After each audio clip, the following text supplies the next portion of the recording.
आप देख रहे हैं कल का बाजार। मैं हूं दीपाली राणा और अगर आज के सेशन की बात करें तो आज का सेशन काफी उथल पुथल भरा सेशन था और एक वक्त निफ्टी लाल निशान में फिसला, लेकिन फिर निचले स्तरों से सुधरकर नई ऊंचाई पर बंद होने में कामयाब हुआ। एक बार फिर से दिन के हाई पॉइंट पर 14,000 की बेहद नजदीक निफ्टी पहुंच चुका है। सिर्फ 18 अंक दूर। तो कल तैयार रहिए 14,000 उसके ऊपर के लेवल्स देखने के लिए। मेटल और ऑटो शेयरों में भी तेजी देखने को मिली आज के सेशन में। निफ्टी बैंक हालांकि दबाव दिखा रहा था, लेकिन उसके बाद लोअर लेवल से सुधरकर फ्लैट क्लोजिंग हुई है निफ्टी बैंक की। बैंक निफ्टी के 12 में से 10 शेयरों में बिकवाली रही।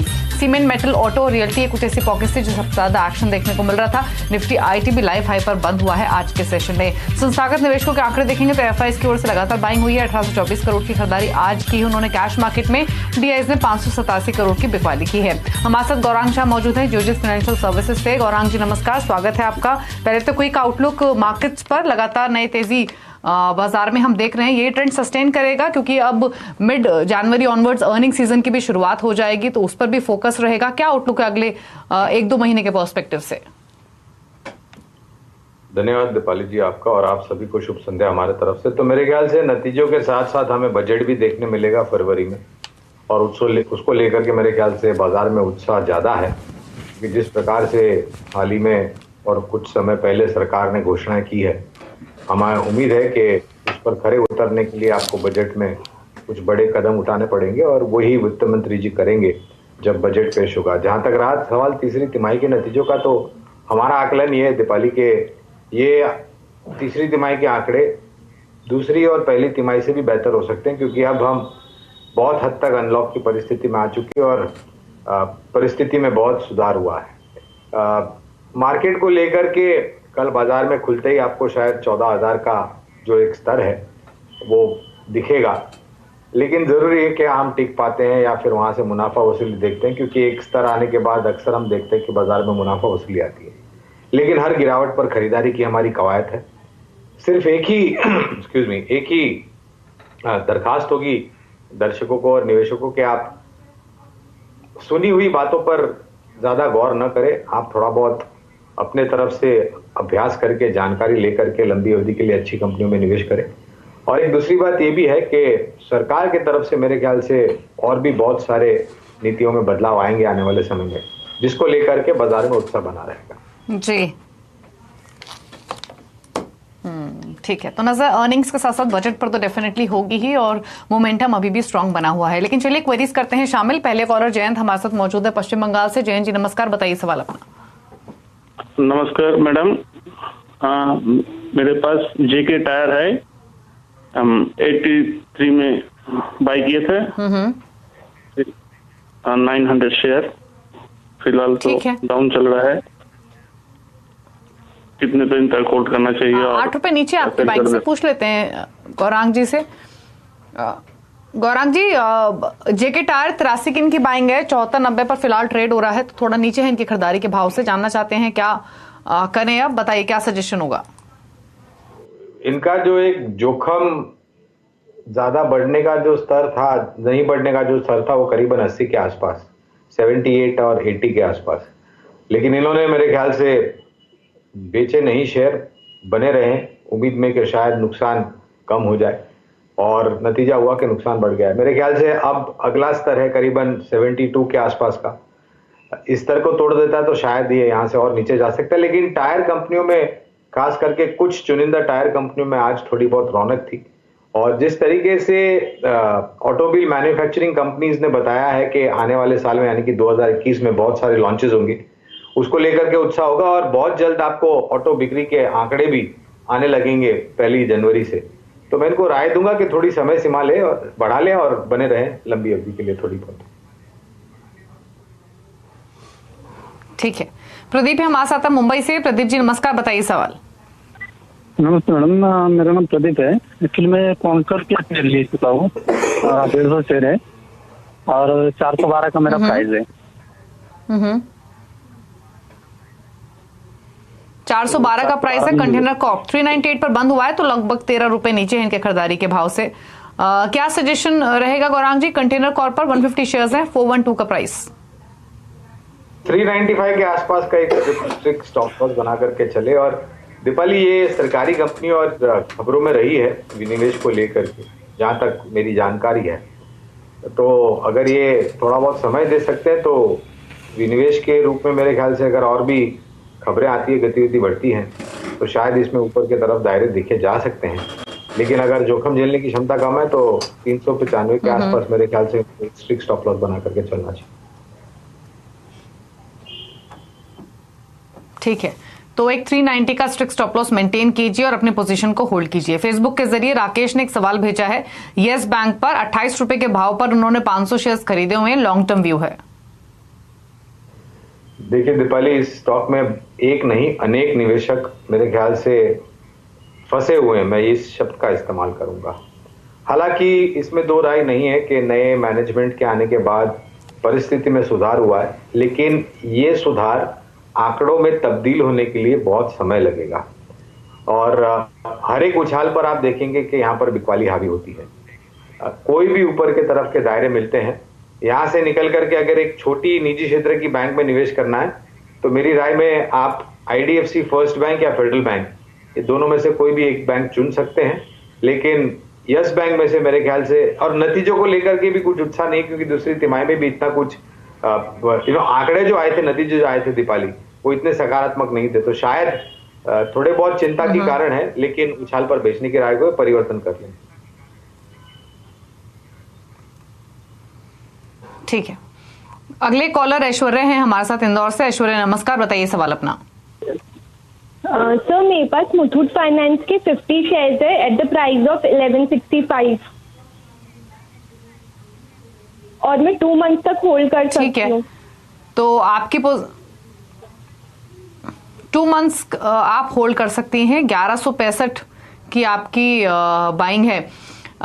बताइए गौरांग, यंग ट्रेडर लगती हैं इनफैक्ट, और देखिए इन्होंने जो ट्रेड इनिशिएट किया है वो प्रॉफिट्स में भी है, 2 महीने ये रख भी सकती हैं, तो क्या सजेशन रहेगा मुथूट फाइनेंस पर? देखिए, दक्षिण भारत स्थापित गोल्ड लोन कंपनी बहुत बड़ी कंपनी है ये, और जहां तक मेरी याददाश्त है दीपाली, दूसरी तिमाही के जब नतीजे आए थे तो इन्होंने अपनी जो कारोबार को लेकर की रणनीति थी और उम्मीद जो आने वाली तिमाही नतीजों के थे, वो बहुत ही सकारात्मक टिप्पणी करी थी। तो मैं इनको राय दूंगा ऐश्वर्या को कि आप बने रहें, लेकिन आप अपना जोखिम सुरक्षित कर ले, यानी कि 1190 या 1200 के आसपास एक स्टॉप लॉस बना करके चले, ताकि आपका जो निवेश है वो मुनाफा वाला बना रहे। और ऊपरी तरफ के दायरे मेरे ख्याल से 1245, 1260, 70 तक ये जा सकता है। 2 महीने का समय है, तब तक मेरे ख्याल से तीसरी तिमाही के भी नतीजे आ जाएंगे। नतीजों के आधार पर ये और भी ऊपर जा सकता है। होल्ड करने की सलाह है मुथूट फाइनेंस। फेसबुक के जरिए आशीष गुप्ता ने सवाल भेजा है, वेदांता 300 के भाव पर वेदांता के शेयर्स इनके पास 1000 क्वांटिटी है, 160 के आसपास से ट्रेड हो रहा है, तो वो क्या सजेशन रहेगा? फिलहाल तो इनकी पोजीशन नुकसान में है, क्या करें? देखिए, धातु क्षेत्र में मेरे ख्याल से तब्दीली होने के लिए समय लगा था, और अब जबकि अंतर्राष्ट्रीय मार्केट में मेटल्स के दाम ऊपर जा रहे हैं क्योंकि खपत कंजम्पशन को लेकर के सकारात्मक खबरें आ रही हैं, लेकिन तकलीफ वाली बात है इनका निवेश का स्तर 300 रुपए का और मौजूदा स्तर 160, 162 के आसपास का। मुझे नहीं पता इनके पास निवेश लायक पूंजी होगी या नहीं होगी, लेकिन अगर है तो 140 और 120 के बीच में खराब बाजार में अगर करेक्शन आता है तो इनको और जोड़ने की राय दूंगा, क्योंकि इस स्तर पर अगर ये बने रहेंगे तो प्रॉफिटेबल एग्जिट बहुत मुश्किल है, यानी कि एवरेज करें और अपनी समय सीमा बढ़ा दें। मीरा है हमारे साथ फोन लाइन पर जोधपुर से। मीरा जी नमस्कार, बताइए। जेके लक्ष्मी सीमेंट मेरे पास 344 के भाव से 50 शेयर है, और अंबुजा सीमेंट के 253 के भाव के 50 शेयर है, क्या करें? तो अंबुजा सीमेंट और जेके लक्ष्मी सीमेंट 2 में आपकी पोजीशन है, और दोनों ही स्टॉक्स आपके भाव के आसपास ट्रेड कर रहे हैं। हालांकि आज हमने सीमेंट स्टॉक्स में मोमेंटम देखा भी था, और इंटरेस्टिंग ये है गौरांग जी, कल ही फिच रेटिंग्स की रिपोर्ट आई है, वो तो काफी बुलिश है इस पूरे स्पेस पर, और उनका मानना तो यह है कि पूरा ही सेक्टर री-रेट हो रहा है। क्या सजेशन रहेगा इनके लिए, क्योंकि इनके बाइंग प्राइस के आसपास ही दोनों स्टॉक्स ट्रेड कर रहे हैं, जेके लक्ष्मी सीमेंट भी और अंबुजा सीमेंट भी? पहले तो दोनों पर हमारी लंबी अवधि के लिए खरीदारी की राय है, जेके लक्ष्मी सीमेंट और अंबुजा सीमेंट पर।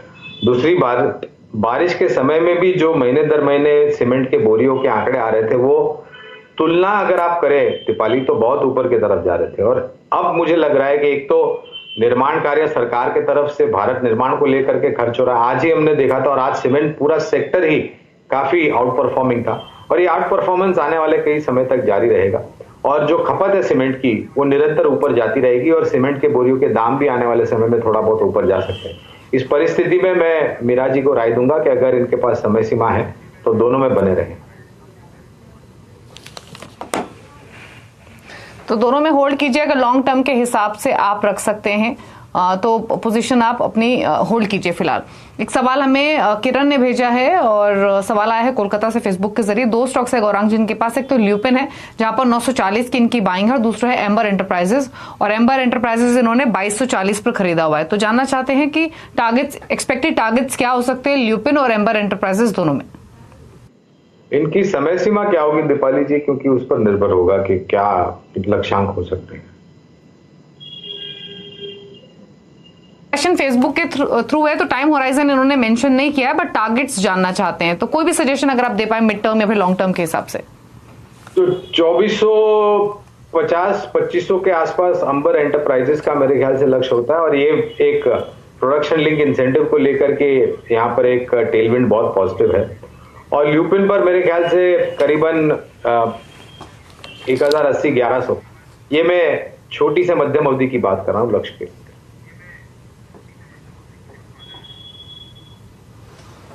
ठीक है, अगले कॉलर शमजी भाई हैं हमारे साथ फोन लाइन पर राजकोट से। नमस्कार सर, बताइए सवाल अपना। ये बेल 34 रुपये में खरीद दिया गया, लॉन्ग टर्म माटे राखू कर। गौरांग जी लॉन्ग टर्म रखें नहीं, बीएचएल की बात कर रहे हैं, 34 की बाइंग है। एक बहुत बड़ा अंडर परफॉर्मर रहा है इस स्तर पर, या जो भी उछाल मिलता है आप यहां से निकलने की कोशिश करें। मेरे ख्याल से करीबन 1.5 रुपए के आसपास का मुनाफा हो रहा है। कल भी अगर ऊपर की तरफ दिखता है तो ये बेच करके अगर कोई सरकारी कंपनी में निवेश करना है तो BEL यहां पर निवेश करें तो ज्यादा उचित होगा। हमारा लक्ष्य 145 से 160 का है लंबी अवधि के लिए BEL। ठीक है, विक्रम ने सवाल भेजा है दिल्ली से ट्विटर पर। नेशनल फर्टिलाइजर्स लिमिटेड NFL के 36 रुपए 50 पैसे के भाव पर 2000 शेयर्स है, व्यू है 6 मंथ्स का। तो मेरे ख्याल से सरकार की कृषि क्षेत्रों को लेकर के नीति स्पष्ट हो गई है और हर एक किसान भाई बहनों को आधुनिक तकनीक उपलब्ध करा करके और उत्पादन बढ़ाने की बात करी है। मोर क्रॉप पर ड्रॉप वगैरह जो भी नीतियां बनाई हैं सरकार ने, और मुझे ये लग रहा है कि फर्टिलाइजर सेक्टर पूरा आने वाले समय में काफी चर्चा में रहेगा। तो समय सीमा 6 महीने की है, बने रहें और अगर बढ़ा सकते हैं तो ज्यादा उचित होगा। ठीक है, ट्विटर के जरिए कमल ने सवाल भेजा है। श्री दिग्विजय सीमेंट 57 के भाव पर 500 शेयर्स लिए हुए हैं।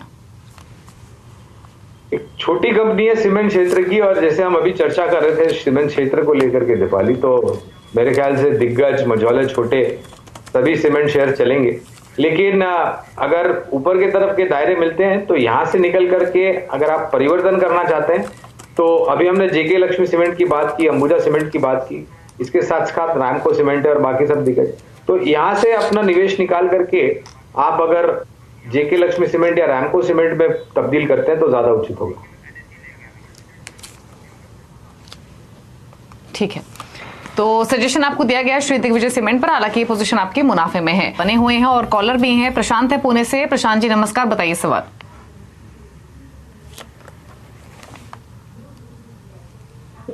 उसको रखिए या क्या करे आगे, मुझे इसका चलिए, इनकी ऑडियो नहीं आ रही है गौरांग जी। वेंकीज पर सवाल है इनका। 2100 की इनकी बाइंग है, 60 शेयर्स हैं, ऊपर खरीदा इन्होंने ये स्टॉक, लेकिन नुकसान इनका कम हुआ है हाल ही की रिकवरी के बाद। क्या सजेशन रहेगा गौरांग जी? खबरों को लेकर के ज्यादा हरकत में रहता है ये शेयर, लेकिन भारत में स्थापित कंपनी है ये और काफी बड़ा कारोबार है, मार्केट शेयर भी काफी बड़ा है। अगर लंबी अवधि का नजरिया तो बने रहें और गिरावट अगर होती है 1500 या 1600 के आसपास तो 60 शेयर है इनके पास दीपाली, 30 शेयर ये और भी जोड़ सकते हैं। ठीक है, कमला है हमारे साथ कोटा राजस्थान से। कमला जी नमस्कार, बताइए सवाल। हाँ नमस्ते, मैंने रिलायंस के लिए है 60 शेयर 2300 के रेट पे। हेलो गौरांग जी, 2300 का प्राइस इनका एंट्री का है और यही इसके हाईज भी थे, उसके बाद तो ये कंसोलिडेट ही कर रहा है। क्या सजेशन रहेगा इन लेवल्स पर? इनको तो पहले मैं कहूंगा निश्चिंत रहें। दूसरी बात, अगर इनके पास रिलायंस के 60 शेयर है और मौजूदा स्तर जो कि करीबन 2000 के आसपास है, 1990 के आसपास, इनको और भी जोड़ने की मैं राय दूंगा। लंबी अवधि के लिए हमारा लक्ष्य 2650-2800 का है, तो समय दें और गिरावट पर और जोड़े और लंबी अवधि का नजरिया दें। अगला सवाल फेसबुक के जरिए हकीकत शिंदे ने भेजा है। असाही सांगवान, यहाँ पर इनके 213 के भाव पर 466 शेयर्स हैं, जानना चाहते हैं होल्ड करें या फिर इस स्टॉक से एग्जिट कर लें। तो गौरांग जी, अगर आप ट्रैक करते हैं इस कंपनी को तो क्या सजेशन रहेगा, क्योंकि 65 रुपए का फायदा इनको हो रहा है, क्या करें? देखिए, पहले तो अपना नुकसान है उसको फायदे में तब्दील करें, यानी कि फायदे वाला एक स्टॉप लॉस बना करके रखें और वो स्टॉप लॉस होगा करीबन 270-275 के आसपास का। ऊपर में खबरों को लेकर के इसमें और भी दायरे हो सकते हैं, लेकिन एक स्ट्रिक्ट प्रॉफिटेबल स्टॉप लॉस 270-275 का बना करके चलें। ठीक है। अगले कॉलर उदय हैं हमारे साथ फोन लाइन पर चंद्रपुर से। उदय, नमस्कार, बताइए। नमस्कार मैम, मेरे पास 1000 शेयर है गेल के 124.80 के रेट पे। गौरांग जी, 125 की मान लीजिए इनकी खरीदारी गेल में 19 तरह के आसपास भी है, क्या करें? देखिए, ये जो गैस से जुड़ी हुई कंपनियां जैसे गेल हुआ या even ONGC as a matter of fact, यहाँ पर नीतियों को लेकर के काफी सकारात्मक खबरें आई हैं और ये काफी लंबे समय बाद ऊपर की तरफ के दायरे बना रहा है। तो इसका जो ट्रेंड है वो इम्पैक्ट पॉजिटिव है और हो सकता है ये 35 तक जा सकता है, लेकिन अगर ये छोटी अवधि का नजरिया रखते हैं और इनके पास जोखिम झेलने की क्षमता कम है तो इनको जरूरी होगा कि 118 का नीचे का एक स्टॉप लॉस बनाकर भी चले। ठीक है।